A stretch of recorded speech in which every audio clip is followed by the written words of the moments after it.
একটি train 280 metre লম্বা train ঘন্টায় 60 কিমি গতিবেগে যায়।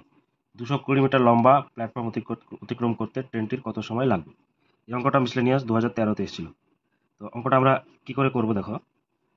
ট্রেনের দৈর্ঘ্য আর প্ল্যাটফর্মের দৈর্ঘ্য দুটোকে যোগ করে নেব। তাহলে যোগ করলে কত হবে? 500 মিটার। ঠিক আছে। আর আমার ট্রেনের গতিবেগ বলেছে 60 কিমি পার ঘন্টা। তাহলে এটাকে আমি মিটার পার সেকেন্ডে করে নেব। তাহলে 60 ইন্টু মিটার পার কিমি পার ঘন্টাকে মিটার পার সেকেন্ড করলে 5/18 দিয়ে গুণ করতে হয়। ঠিক আছে। তাহলে এটা কত সময় লাগবে? আমরা জানি v equal to d by t.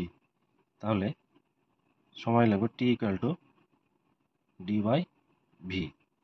তাহলে এখানে সময় যেহেতু বলেছে, গতিবেগ বসিয়ে দাও। দূরত্ব 500 মিটার, 500, আর গতিবেগ হচ্ছে 60 ইন্টু 5, তাহলে উপরে হবে 18। তাহলে শূন্য কাটো, 3 6 18, 5 10 50। তাহলে এটা হবে 30 সেকেন্ড। ঠিক আছে। তাহলে সঠিক উত্তর হলো অপশান সি, 30 সেকেন্ড।